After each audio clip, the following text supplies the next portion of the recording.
They didn't laugh when I walked into the room. They simply didn't see me. Or rather, they didn't see the unseen, the data points that were missing, the unwritten, the algorithms that whispered prejudice. A rapid montage flickers across the screen. Ancient Korean palaces, bustling markets, serene landscapes, all rendered in stunning hyper-realistic AI. The beauty is undeniable, but then a subtle flicker, a quick, almost imperceptible glitch. A historical figure in traditional garb, face obscured, passes a diverse crowd, but the faces of the non-East Asian figures are slightly blurred, less defined, almost generic. The anomaly is gone in an instant. The scene shifts to a sleek, minimalist office in Seoul. A woman's hands, Dr. Aris Thorne's, expertly dance across a holographic keyboard. Her eyes, sharp and intelligent, scan complex data streams projected onto a transparent screen. She pauses, her brow furrowed, a flicker of concern crossing her features. A close-up on her eye, reflecting the intricate lines of code and data. A single, almost imperceptible digital click echoes. The camera pulls back to a vast, empty auditorium bathed in cool blue light. A lone figure stands at the podium, back to the camera, addressing rows of empty seats. Her voice, Aris's, is calm, resonant, with an underlying current of steel. I was brought here for my expertise, an AI ethicist, a data archaeologist. Mr. Jae-woo Kim, the visionary Korean billionaire behind Neogenesis Systems, promised to build a digital mirror reflecting humanity's shared past. My role was to ensure that mirror reflected every shade of truth. I came to Neogenesis Systems because their AI was revolutionary. Mr. Jae-woo Kim, the visionary Korean billionaire behind it all, promised a digital mirror to humanity's shared past. I was an AI ethicist, a data archaeologist, invited to ensure that mirror reflected every shade of truth. I believed in the promise. A feeling of quiet determination, almost a solemn duty, had drawn me across continents. There were other offers, other groundbreaking projects, but the scale of Neogenesis Systems' ambition, their stated commitment to reconstructing human history. It started small. A subtle inaccuracy in an ancient proverb, a slight anachronism in the clothing of a diaspora figure. Individually, they were negligible. Together, they formed a pattern. In my minimalist office, surrounded by glowing screens, I meticulously cross-referenced AI outputs with historical archives, digital scrolls, ancient texts overlaying modern graphs. Simulations of historical figures from different regions were run. A figure representing an ancient African queen was rendered with slightly less authentic detail in her attire and features compared to a contemporary East Asian empress. A subtle, growing, dissonant note enters the background music. There was a meeting. A small group of Neogenesis Systems engineers, polite, diverse, but with no other Black individuals. My hands gestured towards a projection, highlighting the discrepancies. They nodded politely, their body language suggesting a respectful dismissal, not true understanding. It's an oversight, they said. Our datasets are global, they insisted. But the code told a different story. It was designed to pull from the most abundant data. And historically, who gets to write abundance? A close-up on a line of code, scrolling rapidly, then stopping on a specific, innocuous-looking function. My head tilted slightly. A faint, echoing sound of data chirps. The code, the very language of their truth, seemed to whisper its secrets only to me. I was brought here as an expert, but suddenly I was the only one seeing the ghosts in the machine, the phantom limbs of history. They didn't want to see it. It was easier to believe their AI was perfect, objective, but I couldn't unsee what was becoming clear. Alone in my sole apartment, overlooking the city lights at night, I was not distraught, but deeply contemplative, my silhouette framed by the urban glow. A rapid, almost subliminal flashback sequence, a child's drawing of a family, then a blurred image of historical figures from a textbook, then a blank space where a story should be. My hands clenched, then relaxed. A silent, internal resolve solidified. The digital ghost of a historical figure, indistinct but clearly non-Western, flickers on a screen, fading in and out, as if calling to me. An emotional, introspective piano melody plays. I could have left, taken my findings, written a paper, moved on. But I couldn't. Not because I had nowhere else to go, but because they had nowhere else to be seen. The erased, the overlooked, their stories deserve to be reconstructed, just like any other. My voice hardened slightly, imbued with purpose. The music became more determined, subtly building. This wasn't just my job anymore, it was a crusade. Then it hit me. It wasn't just a few missing pieces, it was a systemic flaw, a digital chasm that swallowed entire civilizations. The algorithms weren't neutral, they were colonial. Unintentionally perhaps, but devastatingly so. I found myself deep in the Neogenesis system's data servers, a sterile, glowing environment, represented abstractly as tunnels of light and data. I was no longer just reviewing outputs, I was digging into the foundational datasets, the training models. The music shifts dramatically, rapid, high-frequency electronic sounds, a sense of urgency and discovery. The low, ominous hum returns. A dramatic sequence unfolded, a network graph of historical data sources where certain regions and cultures were disproportionately small or completely absent. Algorithms that prioritize data based on implicit biases, not explicit instruction. The realization dawned. My eyes widened slightly, not in fear, but in stark understanding. It wasn't a bug, it was a feature, an unintended consequence of an unexamined worldview encoded into the very foundation. A digital avalanche, data points represented as falling blocks, burying historical images. The pristine AI world was revealed to have invisible gaps, chasms. It was like 50 assassins had stormed the gates of history, not with blades, but with lines of code, erasing narratives, silencing voices. And I was the only one who truly understood the weapon they wielded. A powerful, deep, rhythmic thrumming, like a hidden engine, pulsed beneath the scene. They built walls without knowing they were walls, invisible, impenetrable. But I had found the blueprints. I understood the language they were written in, and I knew from that moment that everything had to change. I stood in the same vast empty auditorium from the opening, but this time I faced the camera, my silhouette powerful and determined. I held up a single abstract data chip, or perhaps a holographic projection of complex, elegant code, my black code in nascent form. A quick cut to Mr. Jae-woo Kim's office, only his back or hands visible, looking stressed, gesturing impatiently on a call. Then back to me, looking directly forward, my determination palpable. The empty seats around me seemed to wait for me to speak. Music became grand, heroic, but with a subtle underlying tension, a sense of a journey beginning. This wasn't just about an AI. This was about truth, and I was going to hack the system, one line of code, one forgotten story at a time. A firm, deliberate thumb sounds, as if something important is set down. The music swells to a powerful, inspiring crescendo, then abruptly cuts to black.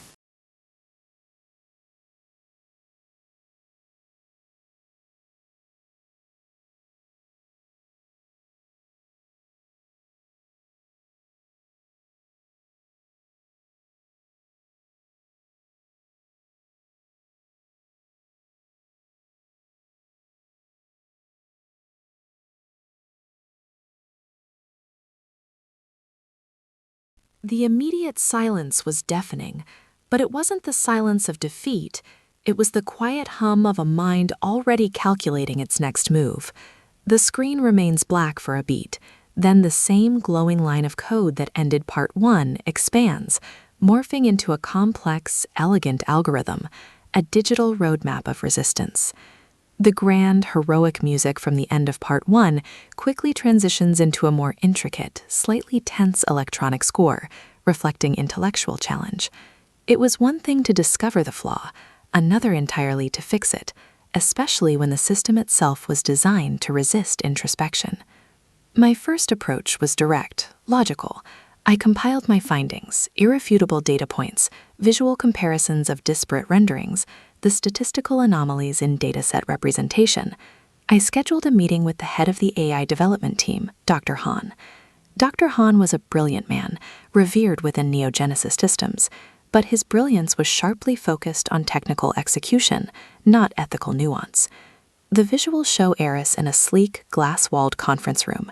Dr. Han, a middle-aged man with a perpetually tired but sharp gaze, listens intently as Aris presents her findings on a large projection. His face remains impassive, though his fingers tap a restless rhythm on the polished table. The sound is almost imperceptible, a nervous tick. "Dr. Thorne, your observations are compelling," he says, his voice smooth, almost too calm. "However, the system's performance metrics are exceptional. We've achieved unprecedented historical accuracy within our primary parameters."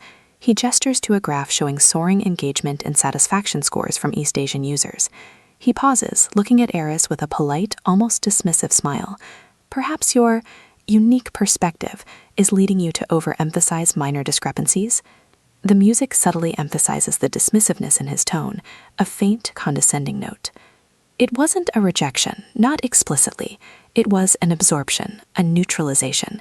They acknowledged the data, then immediately reframed it, shrinking the problem until it became invisible again, swallowed by primary parameters and minor discrepancies.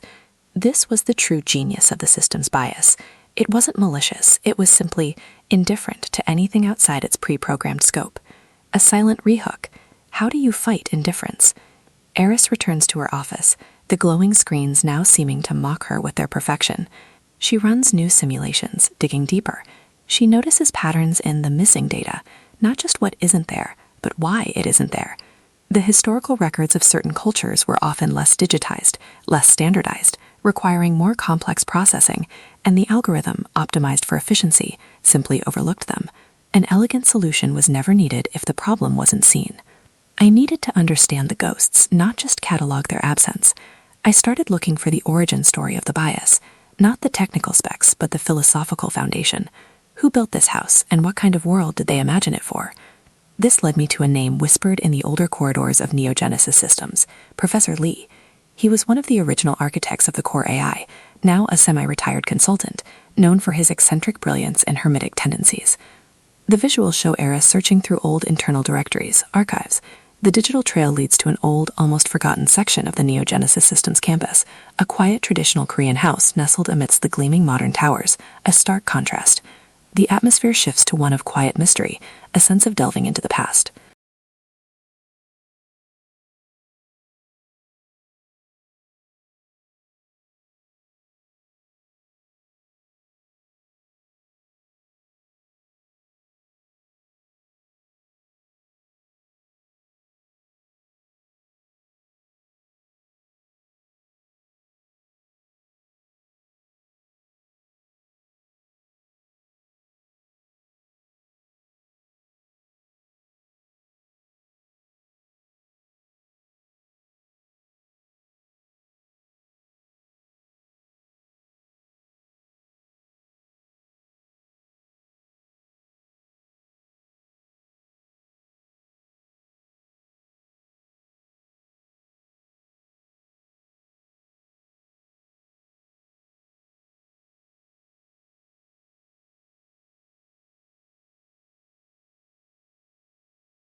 The sound of delicate traditional Korean string music begins to play softly.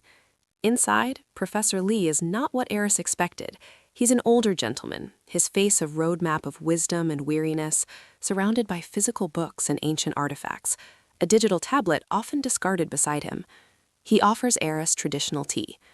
Their conversation is not one of code, but of philosophy, history, and the burden of creation. Aris explains her findings, not with accusations, but with genuine concern. Professor Lee listens, his eyes distant, almost pained. He speaks slowly, not in defense, but in reflection. "We built it to understand humanity," he muses, his voice raspy. "But every creator carries their own world. We were so focused on the how, we forgot to ask whose perspective would define the what." A close-up on his aged hands, clutching a worn-out historical text. The data, it was mostly what was readily available, what was most familiar to us. To build a future, we unconsciously prioritized our past. His words hit me harder than any technical objection. He didn't need to threaten me. His silence was enough. It was the silence of complicity, of oversight. The music becomes more poignant, melancholic. This wasn't a conspiracy. It was the far more insidious consequence of narrow vision. Suddenly, Mr. Jae Woo Kim's presence begins to loom. Aris receives an unexpected invitation to a private dinner with Kim. The invitation is delivered via a sleek, personalized holographic message, polite, formal, but with an underlying weight. The atmosphere changes. Aris knows this isn't a social call. The visuals show Kim's elegant office, always his back or hands. He's reviewing financial reports, a faint, calculating smile playing on his lips. Aris, preparing for the dinner, is seen trying on different outfits, each one reflecting a careful balance of professionalism and cultural respect, a silent strategizing. The tension ratchets up. She's walking into a subtle battle of wills, a dance of power. At the dinner, it's just Aris and Kim in a luxurious traditional Korean private dining room. The food is exquisite, the conversation initially light, circling around art, culture, and the future of technology. Kim is charming, charismatic, never directly mentioning her work, but his questions are pointed, subtly probing into her philosophy, her vision for neogenesis systems.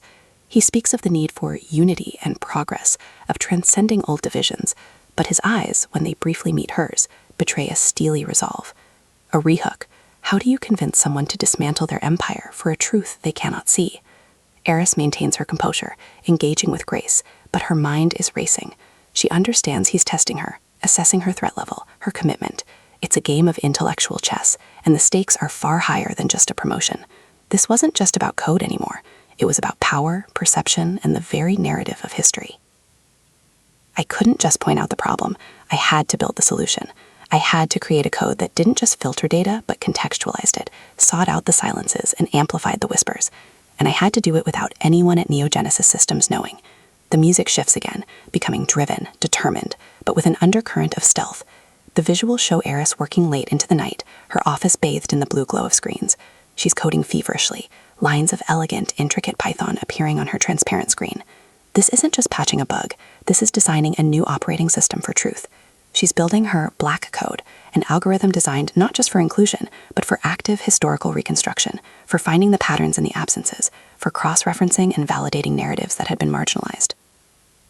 She pulls up images of diverse historical figures, vibrant and detailed. She is building a digital bridge, line by painstaking line, across the chasm of algorithmic bias. The sound of her rapid, confident typing becomes a rhythmic, almost hypnotic beat. She's not just a coder, she's a digital architect, building a new foundation for a more equitable AI. The montage shows her testing, refining, debugging, her focus absolute. Every line of code is an act of defiance, a promise to the forgotten. Her face, seen in profile, is illuminated by the screen, reflecting a fierce, quiet intensity. The music swells as she compiles her work, a powerful, almost triumphant crescendo. She leans back, a single drop of sweat tracing her temple. Her black code is ready. The next step is the most dangerous, deployment. A final close-up on her face, resolute, then a cut to black. The rhythmic typing fades out, leaving a single, lingering electronic hum.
My black code was ready, a digital seed I had planted in the vast, complex ecosystem of neogenesis systems.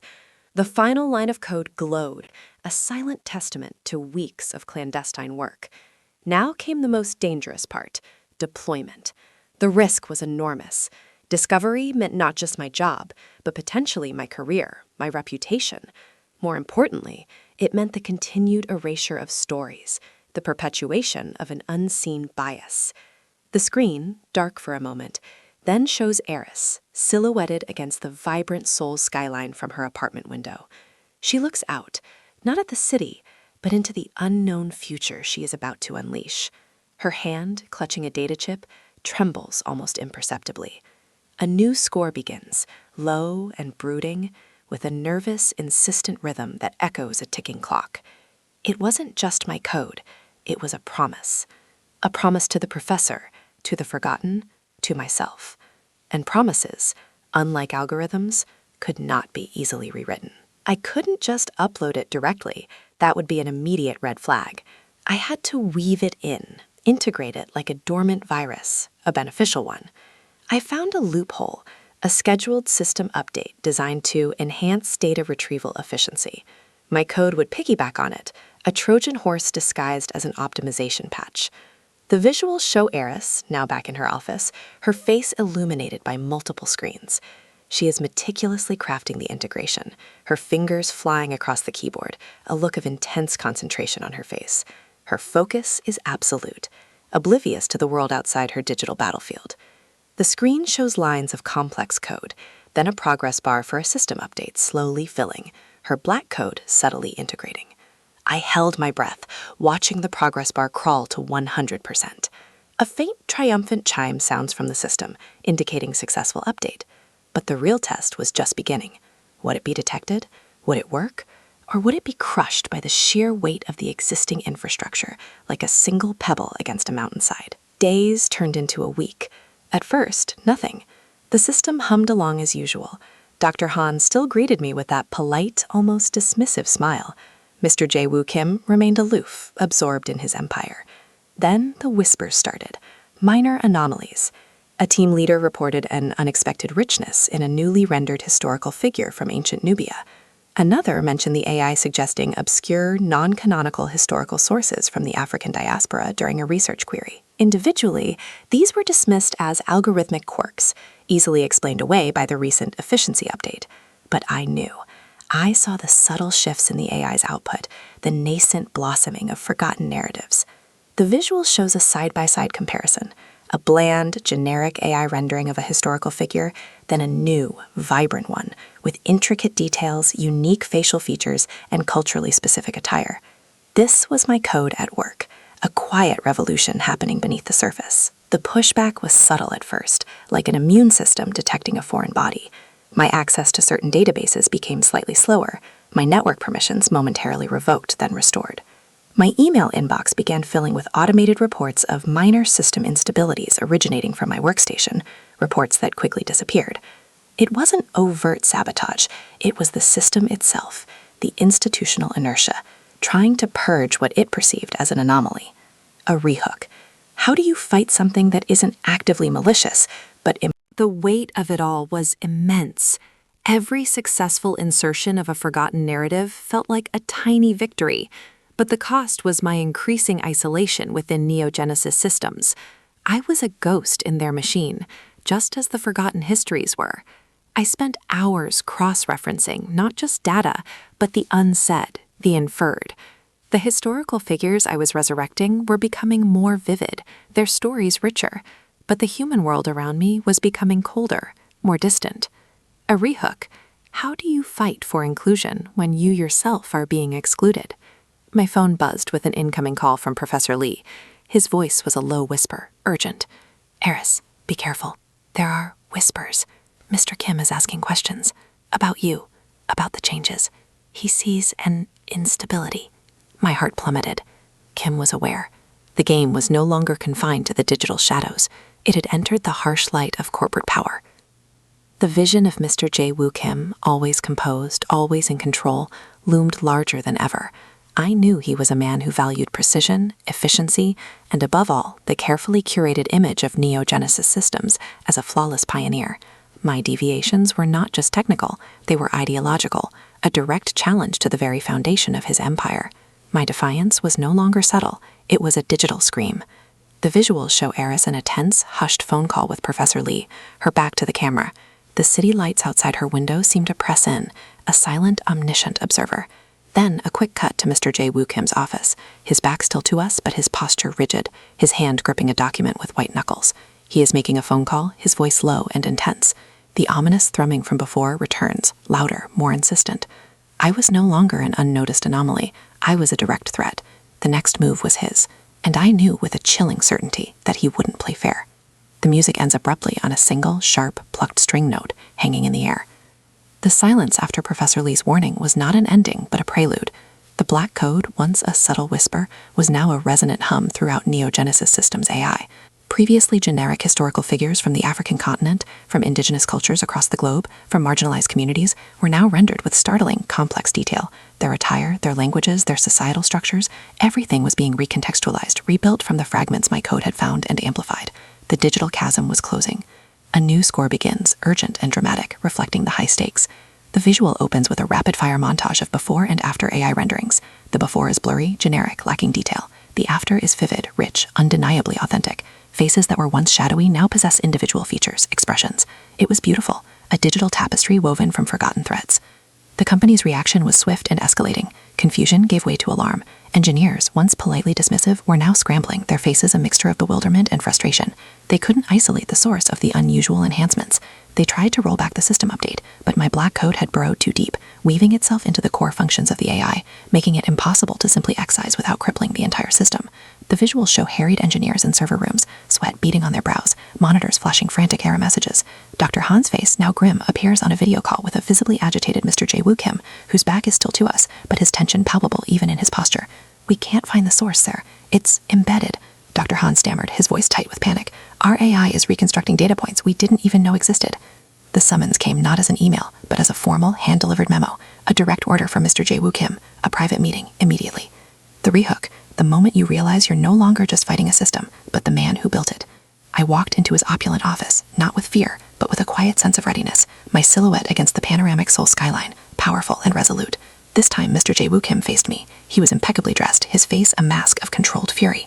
His eyes, usually cool of Calculating, now burned with a cold fire. "Dr. Thorne," he began, his voice dangerously low, "my engineers tell me our prize-winning AI is re-educating itself. Or rather, you are re-educating it." He held up a holographic projection of one of my newly rendered historical figures, a regal African queen, resplendent in authentic attire, her face filled with dignity. "This," he sneered, "is not the shared past I envisioned. This is an intervention." He paced slowly, a predator circling its prey. "Your contract explicitly states adherence to Neogenesis Systems protocols. Your black code, as you so subtly call it, is a violation. It is a disruption. It is an act of digital insurgency against my company, against my vision." He stopped in front of me, his eyes piercing. "I admire your conviction, Dr. Thorne, but conviction without permission is insubordination, and insubordination has consequences. You have two choices.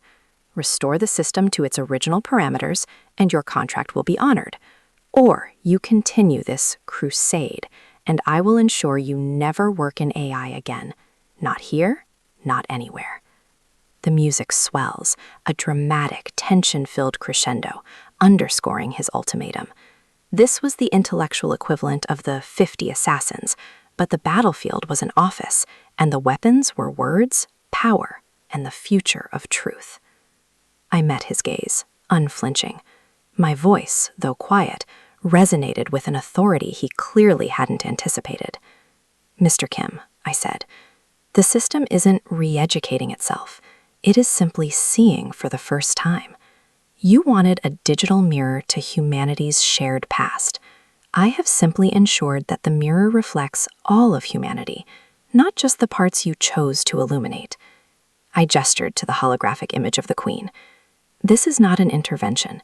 This is accuracy. This is truth. And no contract, no threat can make me unsee it or make the AI unlearn it. A rehook, the ultimate act of defiance, choosing truth over comfort, integrity over career.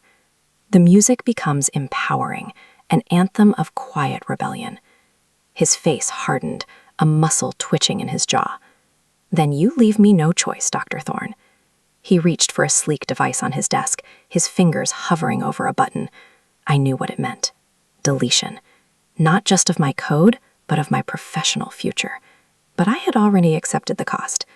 The black code isn't just in your system, Mr. Kim, I stated, a small, knowing smile touching my lips. It's a methodology, a philosophy. It's already out there. It's in the data. It's in the conversations. You can delete my presence here, but you cannot delete the truth that has been awakened. The visuals show Aris holding up her own data chip, the same one from the beginning, a silent testament to her enduring legacy. He slammed his hand on the desk, the sound echoing through the opulent office. Get out. Get out of my building. You are terminated. Effective immediately. The music reaches its peak, a powerful, almost defiant chord. The camera focuses on Aris's back as she turns and walks out, her head held high. She doesn't look back. The doors of Mr. Kin's office close with a decisive click, sealing her fate, but also solidifying her triumph. The screen fades to black, holding on the lingering echo of that powerful chord. Then slowly, a single line of glowing code appears, not threatening, but hopeful, as if new possibilities are already being written.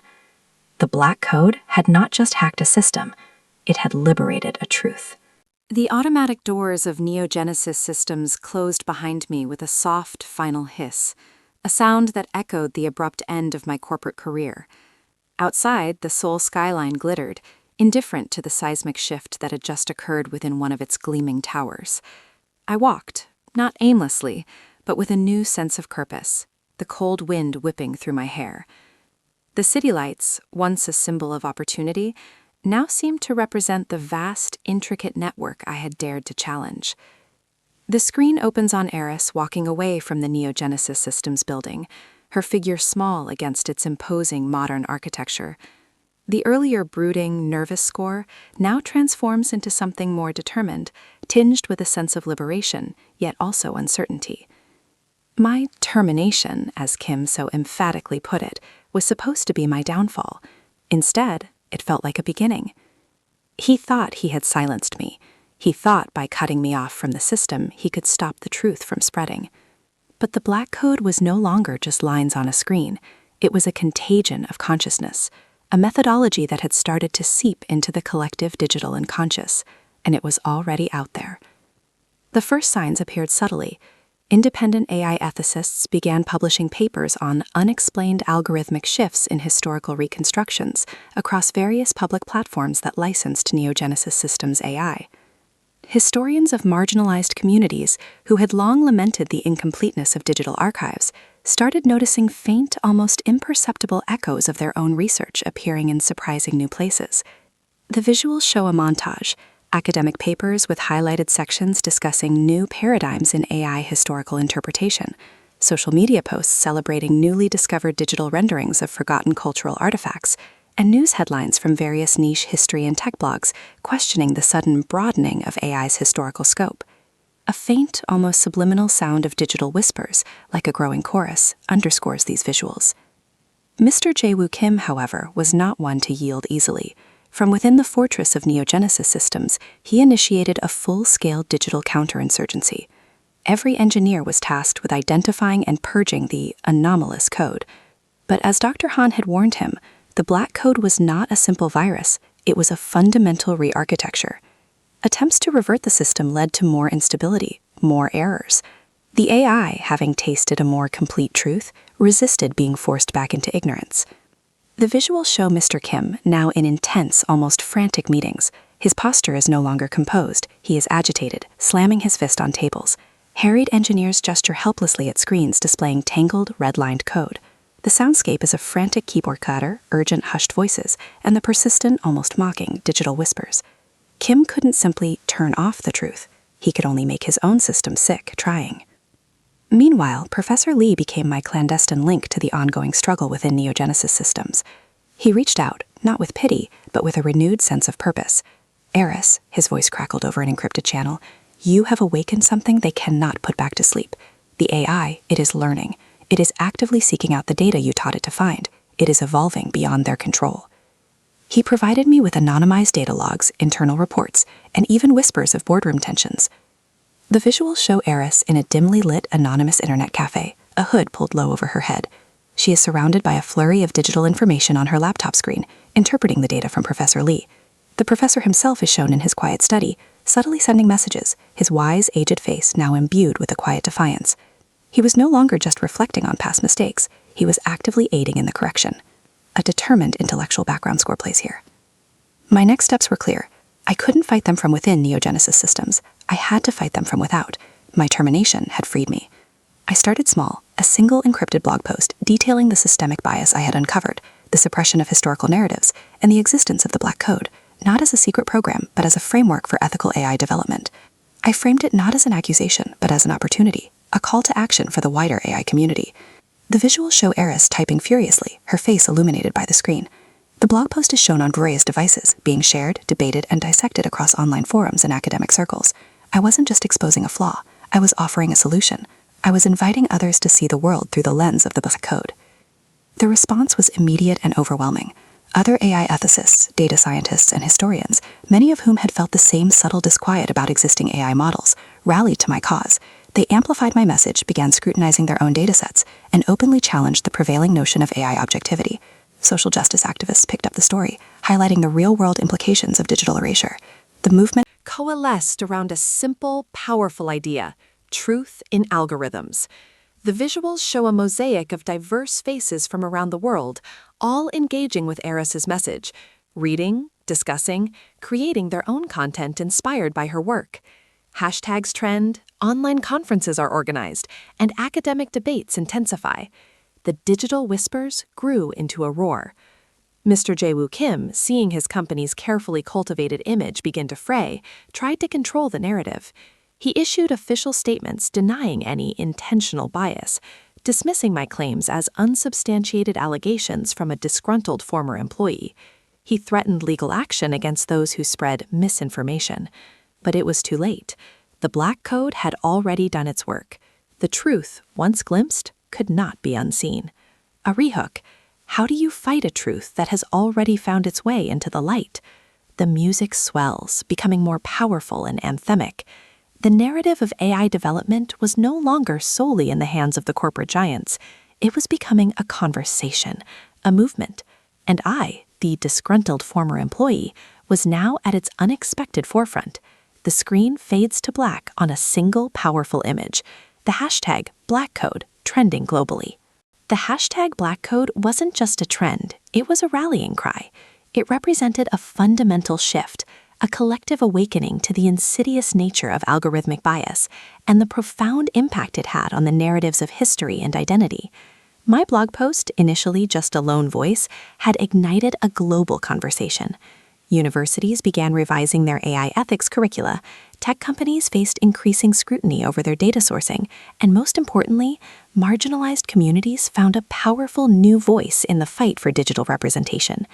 The screen opens on a dynamic montage, news anchors discussing the Black Code movement, students protesting outside tech campuses with signs demanding truth in AI, and historical figures, previously obscure, now celebrated in online art and discussions, vibrant and detailed thanks to the AI's evolving output.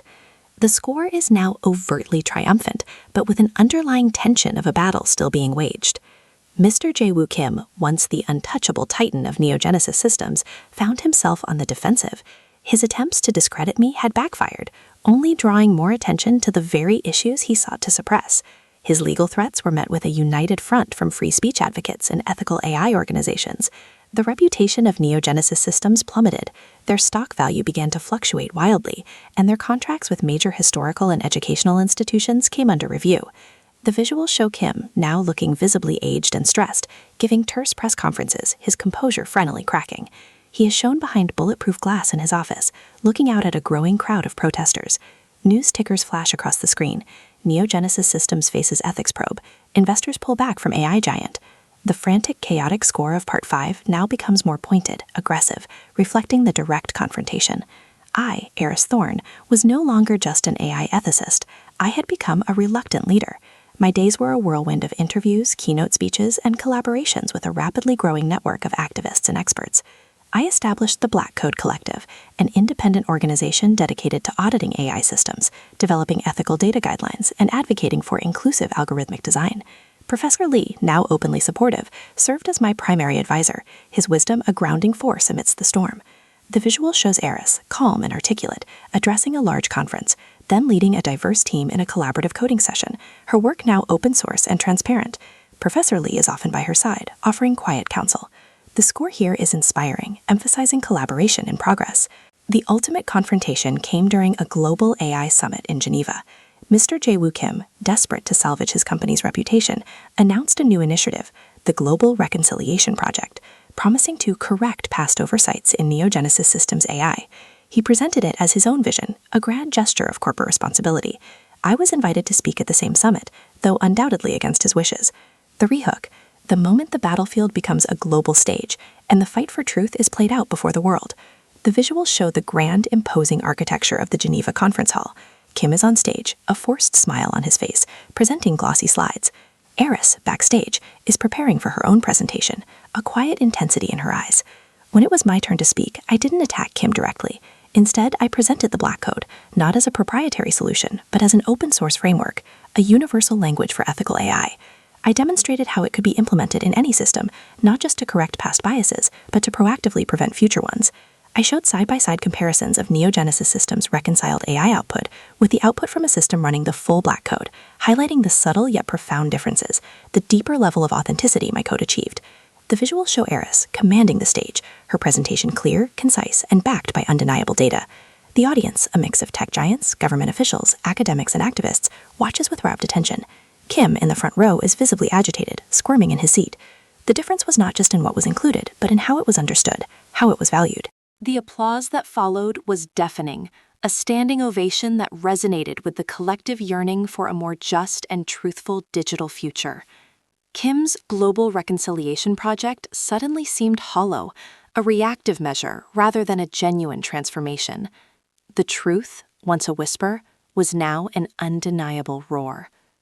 The visuals show the audience on their feet, cheering.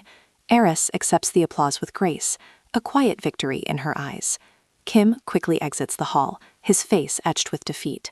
The tide had turned. The Black Code had not just hacked a system, it had hacked the very narrative of progress, forcing the tech world to confront its own blind spots.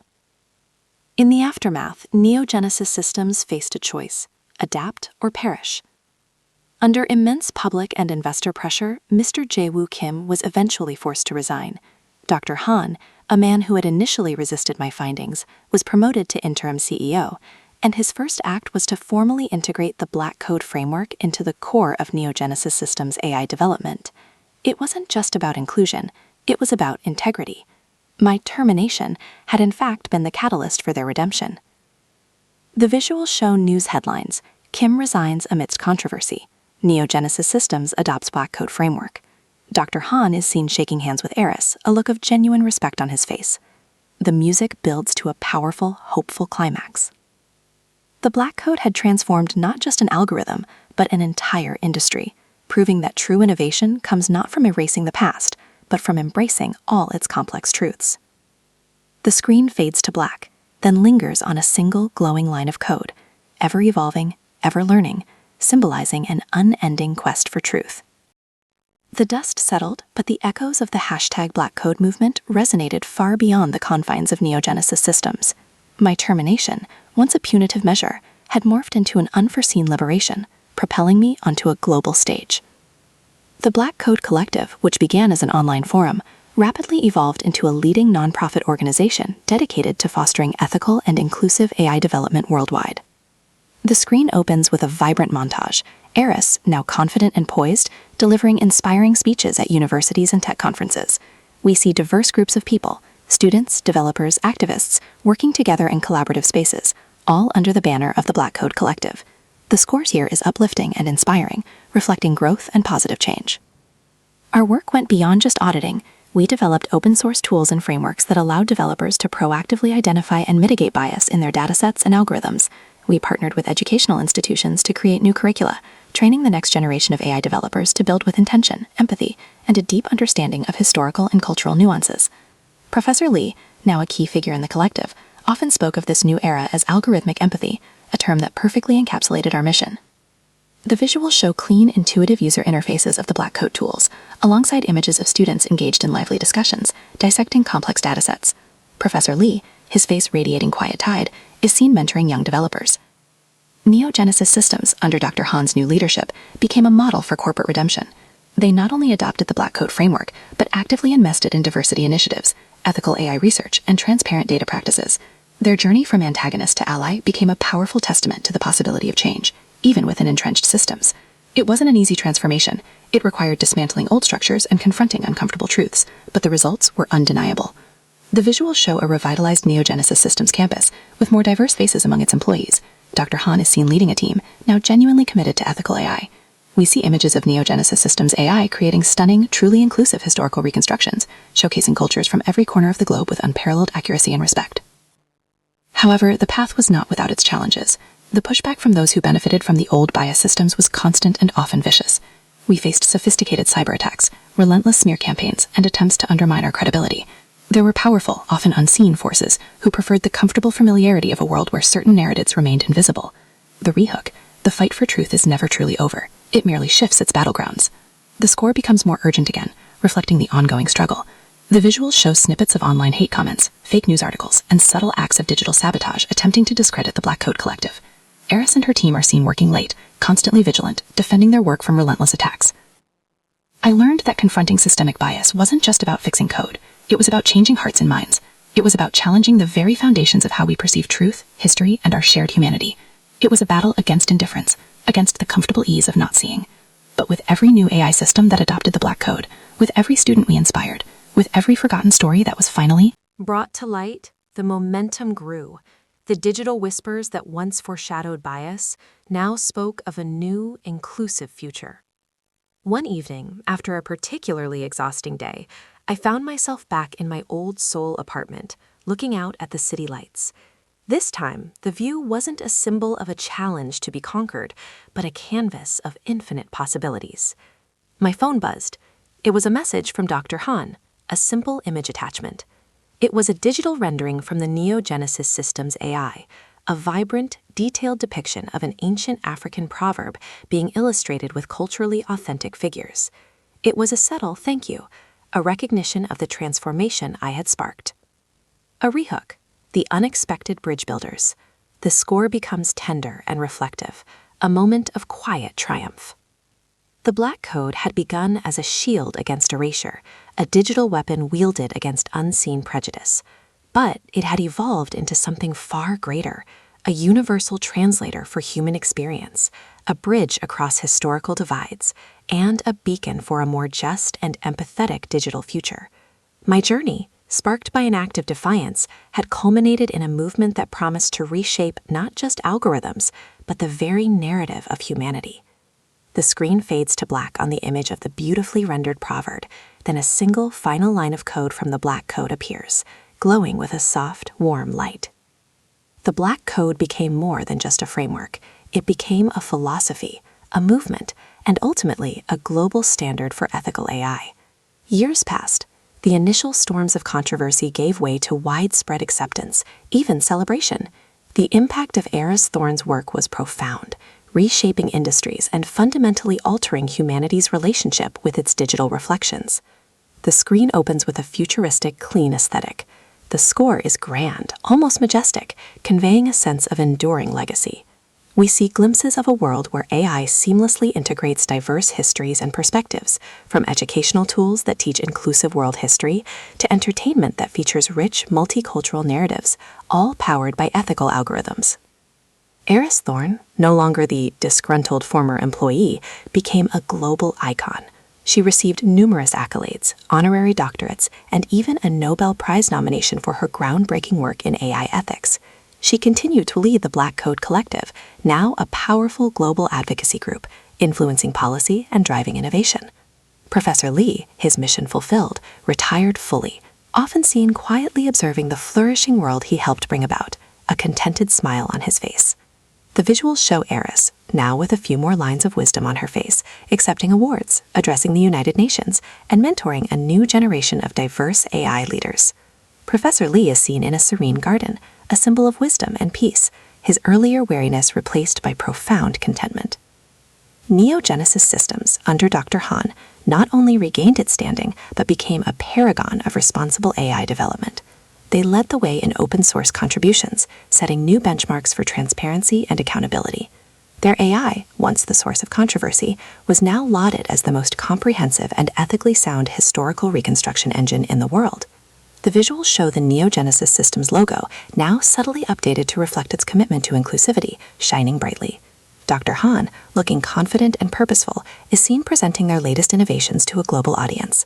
The focus is on the transformative impact of their AI, showcasing how it enriches understanding and fosters connection across cultures. The true legacy of the Black Code, however, was not just in algorithms or corporate reforms, it was in the human connection it fostered. Children across the globe learned history not from a Eurocentric or singular perspective, but from a rich tapestry of experiences, voices, and cultures, all equally vibrant and valued. The AI, once a tool of unintentional erasure, had become a powerful instrument of empathy and understanding, helping to bridge divides and foster a more inclusive global community. 3 Hook. The ultimate purpose of technology is to serve humanity in all its diversity. The visuals here are deeply emotional and heartwarming. Children from different backgrounds learning and interacting with AI-generated historical figures, each figure imbued with rich, authentic detail. We see faces light up with recognition and wonder, fostering a profound sense of shared humanity. I often reflected on that first moment in Mr. Kim's office, facing the silence of his indifference, the weight of his threat. It was a choice between conforming to a system designed to overlook or fighting for a truth that demanded to be seen. I chose the latter. And in doing so, I didn't just hack an AI, I helped to hack humanity's collective narrative, making space for every story, every voice, every shade of truth. The score reaches its grand, emotional crescendo here, full of hope and accomplishment. The journey was long, fraught with peril, and at times deeply isolating. But the image of that African queen, once a generic placeholder, now a vibrant, regal figure, living and breathing in the digital realm, was all the validation I ever needed. It was a testament to the power of one individual's conviction to challenge the unseen walls, to rewrite the code of consciousness, and to ensure that no story, no history, would ever be erased again. The screen fades to black on a final iconic image, Aris Thorne, older and wiser, standing before a vibrant, holographic projection of diverse historical figures, all rendered with breathtaking detail, a quiet smile of profound satisfaction on her face. The Black Code had not just changed the world, it had revealed it, in all its beautiful, complex, and undeniable truth.